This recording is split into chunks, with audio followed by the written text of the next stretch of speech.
On the afternoon of June 4th, 2008, in a quiet suburb of Mesa, Arizona, 30-year-old Travis Alexander stepped into the shower of his home, unaware that it would be the last thing he ever did. Just minutes earlier, he had been laughing, posing for photos, completely at ease. But behind the lens was someone he once trusted, someone whose calm exterior hid a storm of rage, jealousy, and obsession. What happened in the moments that followed would spark one of the most shocking murder investigations in modern American history. A trail of blood, a broken camera, and a story that kept changing.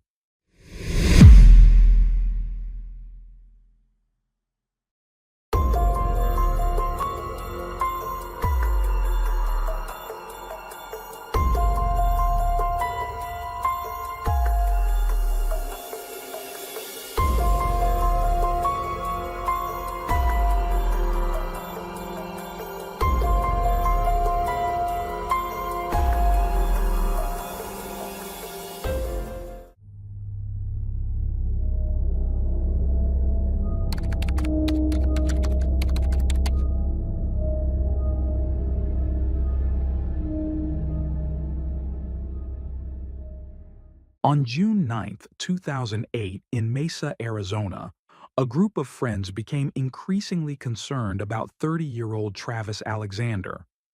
No one had heard from him in 5 days, and it was out of character for the outgoing, sociable young man to go completely silent. After several unanswered calls and messages since June 4th, his friends decided to check on him in person. When they arrived at his home, everything on the outside appeared normal. They rang the doorbell multiple times but got no response. Before leaving, one of them remembered that a mutual friend knew the garage door code. After explaining the situation, that friend agreed to come by and help. As soon as they entered through the garage, a foul smell hit them. At first, they thought it could be from Travis's dog, who greeted them upon entry. But as they made their way upstairs, the odor intensified. Something was very wrong. They knocked on the door to Travis's room, but there was no answer. In the adjacent room lived one of Travis's housemates, Zach Billings. When they knocked on his door, he emerged, surprised. Zach hadn't seen Travis in a week and believed he was away on a trip to Cancun with a woman he had recently been dating. Zach had a spare key to Travis's bedroom and opened the door. Inside, they found a large pool of blood soaking into the carpet, leading to the bathroom. There, in the shower, they discovered Travis's body, curled in the fetal position. He had suffered 29 stab wounds, a deep slash across his throat that severed his carotid artery, jugular vein, and trachea, and a gunshot wound above his left eyebrow. His fingers and toes had darkened from livor mortis, indicating he had been dead for several days. They immediately called 911. During the call, they mentioned that Travis had an ex-girlfriend, Jodi Arias, who had shown troubling behavior in the past. When authorities arrived at the scene, there were no signs of forced entry, and the house was undisturbed, suggesting the killer was someone Travis knew and trusted. Blood spatter lined the hallway and bathroom walls. A bloody left-hand palm print was found on the wall, and the bathroom sink was streaked with blood. Clumps of long, dark hair, clearly from a woman, were found in the shower and on the floor. Police also discovered a digital camera inside the washing machine, soaked and seemingly destroyed. Forensic technicians were able to recover several images from its memory card. The photos, taken on June 4th, showed Travis and Jodi Arias in intimate poses. The final image, time-stamped at 5:29 p.m., captured Travis alive in the shower, followed by accidental shots believed to have been taken moments after the attack began. Investigators interviewed everyone close to Travis, including his roommates. They admitted noticing a strange smell, but dismissed it as dirty dishes or trash. DNA samples were collected from all who had contact with the victim. Soon, Jodi Arias's name came up repeatedly. Travis had ended their relationship months earlier, citing her obsessive and controlling behavior. She had slashed his tires and constantly checked his phone. While police prepared to contact her, Jodi herself unexpectedly reached out to authorities. She claimed to be devastated and offered to help, stating the last time she saw Travis was in April. Born July 9, 1980, in Salinas, California, Jodi Arias was the daughter of William and Sandy Arias. She had 3 siblings and grew up in what appeared to be a calm household. However, Jodi later alleged she was physically abused by her parents starting at age 7. From a young age, she had a deep interest in photography and pursued it throughout her teenage years. In the fall of 2001, Jodi Arias began working as a waitress at a restaurant in Carmel, California. 2 years later, in 2003, she started dating the manager, Daryl Brewer, who was nearly twice her age. Jodi was 21 and Daryl was 40. Their relationship started off strong. Jodi was affectionate and dependable, and the two shared a deep connection filled with passion and stability. By May 2005, they bought a home together in Palm Desert, California, agreeing to split the mortgage. In early 2006, Jodi took a new job with Prepaid Legal Services, a company offering affordable legal help and organizing seminars. Just 1 month into the role, she became interested in the Mormon faith and started attending church. Her newfound religious commitment quickly created tension in her relationship with Daryl. She told him she no longer wanted to be physically intimate, stating she wished to save herself for marriage as her church teachings encouraged.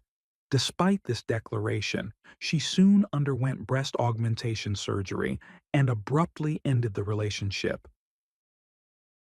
In September 2006, Jodi met 29-year-old Travis Alexander at a company conference in Las Vegas, Nevada.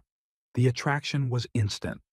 Travis, a successful motivational speaker, had grown up in a chaotic environment. The son of drug-addicted parents, he was one of 8 siblings. After his parents divorced, he was raised by his paternal grandmother, a devout Mormon, and he adopted the church's teachings as his own. Despite facing immense adversity throughout his childhood and teenage years, Travis used his story to inspire others. He worked hard to build a stable life and become a symbol of personal growth. After the conference, Travis and Jodi exchanged numbers, though he lived in Arizona and she in California. Just a week later, they met again, and that night they became physically intimate. What followed was a period of constant communication, texts, calls, emails, and daily contact. On November 26, 2006, Jodi was baptized into the Mormon Church, hoping to become more compatible with Travis. 3 months later, they made their relationship official, and Jodi relocated to Mesa, Arizona to be closer to him. But soon after, things took a dark turn. Jodi discovered messages from another woman on Travis's phone and accused him of being unfaithful. Her behavior shifted dramatically. She became increasingly jealous, possessive, and emotionally unstable. She frequently checked his phone, questioned his whereabouts, and lashed out in anger. Travis, once optimistic about the relationship, began to feel trapped. He confided in friends that Jodi was pulling him away from his faith and that he was beginning to question whether she was the kind of person he wanted in his life. The relationship officially ended in June 2007 after just 4 months. However, they continued having secret sexual encounters, often traveling together for business events. Jodi believed they still had a future. Travis, meanwhile, began dating other women. He suspected Jodi had vandalized his car, slashing his tires on 2 occasions, and that she had sent anonymous threatening emails to both him and his new partner. Friends recalled him saying that she had once broken into his house by crawling through the doggy door, Despite these red flags, their physical relationship continued. They exchanged intimate photographs, and Jody remained fixated on him. By mid-2008, Travis had told friends that Jody had hacked into his social media accounts and accessed his bank information. He said he felt haunted by her and didn't know how to break free. Their final break came when Travis invited another woman, Mimi Hall, to accompany him to a planned trip to Cancun on June 15, 2008. He had initially intended to go with Jody, but changed his plans at the last minute. When Jody learned she had been replaced, she was enraged. On May 28, 2008, a burglary was reported at the home of Jody's grandparents in Eureka, California, where she was living at the time. Among the stolen items was a handgun. On the morning of June 2, Jody left her grandparents' house at 5:39 a.m. She traveled to Redding, California, where she rented a car at 8:04 a.m.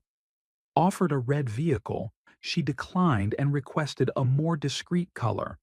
She also brought gasoline containers with her, an unusual detail that would later reveal her attempt to conceal her travel route. Jody told friends and contacts that she was headed to Utah to meet with a colleague named Ryan Burns, who also worked with prepaid legal services. Her true destination, however, was Mesa, Arizona, an 11-hour drive from her starting point.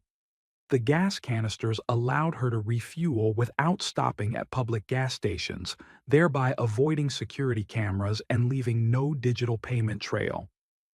Between 1 a.m. and 3 p.m. on June 3, 2008, Jody Arias called Travis Alexander 4 times. He never picked up. Eventually, Travis returned her calls, first with an 18-minute conversation, followed by another lasting 41 minutes. What they spoke about remains unknown, but what happened next would change everything. On June 4th, Arias showed up in Salt Lake City to meet Ryan Burns, a colleague she had planned to see. Burns immediately noticed something was off. Jody's signature, long blonde hair, was dyed a darker shade, and her hands were marked with cuts. When asked about the injuries, she casually explained they were from a broken glass at work. Aside from her altered appearance, she seemed cheerful, even more upbeat than usual. That same day, Travis failed to show up for a scheduled conference call. His absence raised concern among friends, especially since he was usually punctual and professional. Days passed without any word from him.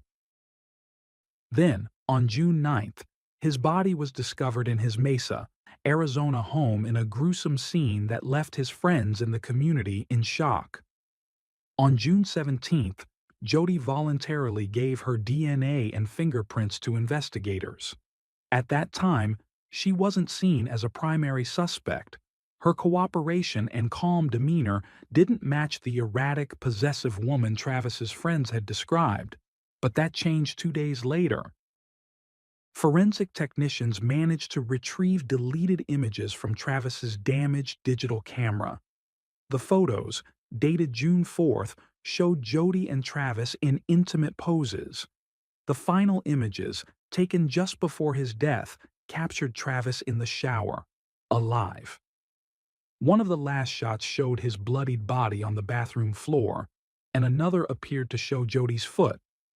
When police contacted Jody again, she denied ever being in Mesa.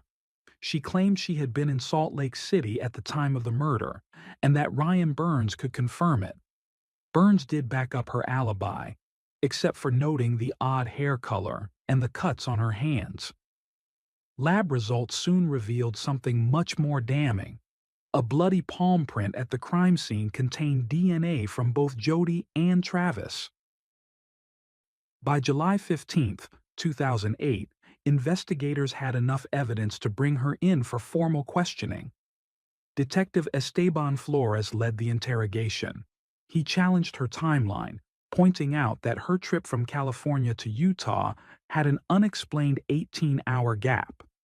Cell phone records showed her device had been turned off for a long period, likely to avoid leaving a digital trail. Even when confronted with the forensic evidence, blood, fingerprints, and photographs, Jody denied everything. She insisted the images had been altered and that she had no knowledge of what happened. Then, she broke into tears. What followed stunned everyone watching the surveillance footage. When left alone in the interrogation room, Jody began behaving erratically, kneeling on the floor, then standing on her head, later singing calmly to herself, and finally talking aloud as if someone were in the room. When informed she would be photographed for booking, she even asked if she could apply makeup and smiled, asking, "How do I look?" before the camera flashed. In the days that followed, her story changed. First, she admitted she had been with Travis the night of his death, but now she introduced a new tale. Two masked intruders, one male, one female, had broken into the house, murdered Travis, and let her live after threatening to kill her family if she spoke out. She claimed to have hidden in a closet during the attack and fled after the killers left. Still, her tears and trembling voice couldn't mask the inconsistencies in her story. Eventually, Jody shifted her narrative once again. This time, she confessed to killing Travis, but claimed it was an act of self-defense. She alleged he had attacked her in a fit of rage, and she fought back. She couldn't recall the details, she said, only that she found herself driving later with blood on her hands and no clear memory of what had occurred. After committing the murder of Travis Alexander, Jodi Arias fled across the desert. Along the way, she stopped her vehicle, changed clothes, and discarded the blood-stained garments in a dumpster. Then she continued driving toward her destination. Not long after, she appeared in front of the media, confidently proclaiming her innocence. She told reporters that the evidence would exonerate her and that no jury would ever convict her because, as she stated, she was not guilty. Despite carefully crafting her alibi, meticulously planning the route, and attempting to erase any trace of her presence, the reality was far more damning than she anticipated. As investigators reconstructed the events of June 4th, a chilling sequence emerged. That afternoon, Jody and Travis had been intimate, as they had many times before, and took several photos together. Afterward, Travis stepped into the shower. As he did, Jody retrieved a knife she had hidden beneath her clothes. Under the pretense of continuing the photo session, she entered the bathroom. In the final image, Travis is seen sitting in the shower, moments before the first stab. She attacked him with brutal force. Defensive wounds on his hands showed he tried to fight back. Bleeding heavily, he stumbled out of the shower and reached the sink. There, he coughed up blood, staining the counter. He tried to call for help but couldn't. As he attempted to escape down the hallway, Jody followed and stabbed him repeatedly in the back. She eventually pulled his head back and slit his throat, leaving a massive pool of blood on the carpet, later discovered by his friends. In an attempt to drag his body back to the bathroom, Jody pressed a bloody hand against the wall for support, a crucial piece of evidence, a palm print containing both her and Travis's DNA. During the struggle, the camera they'd used earlier fell and accidentally snapped a blurry image of Jody's foot next to Travis's blood-soaked body. After seeing him convulsing from the trauma, she fired a final shot into his forehead. The entire attack took roughly 2 minutes and 34 seconds.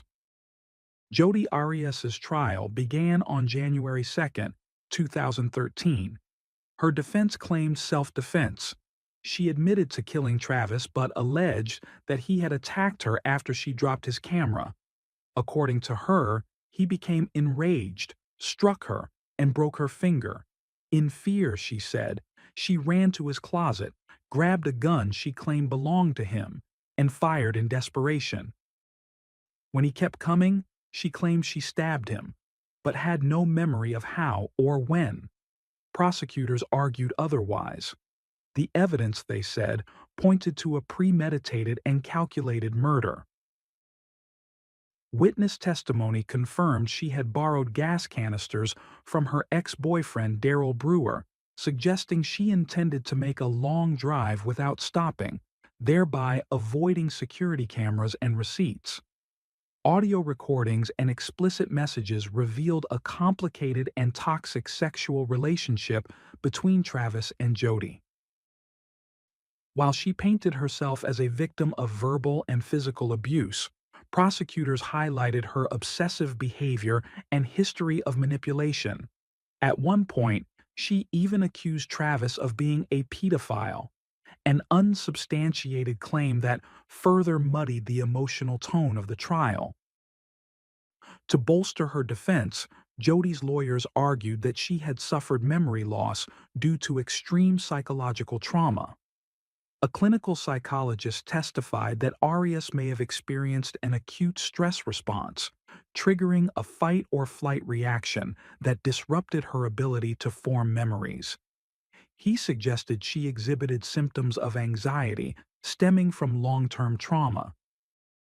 However, the prosecution's psychologist provided a contrasting diagnosis: borderline personality disorder. He described Jody as emotionally unstable, manipulative, and prone to intense, erratic behavior. During the trial, Arias spent 18 days on the witness stand, often contradicting her previous statements and displaying theatrical emotion.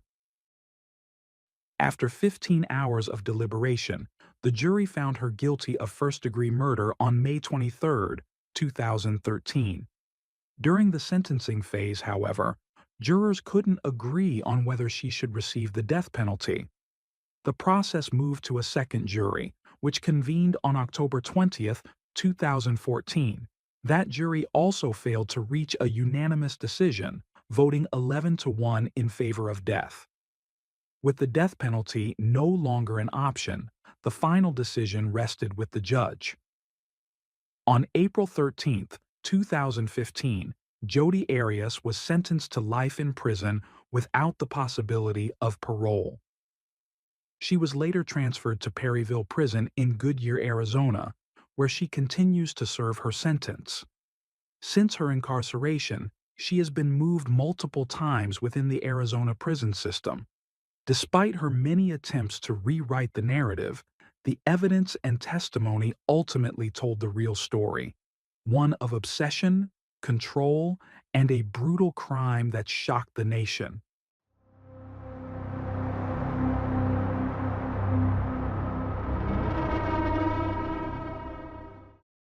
Thanks for tuning in to Unreal True Crime. If you're intrigued by mysteries from around the world, check out our new channel, Latin Crimes, where we dive into the gripping true crime stories of Latin America. Don't miss out. Subscribe now for more thrilling investigations.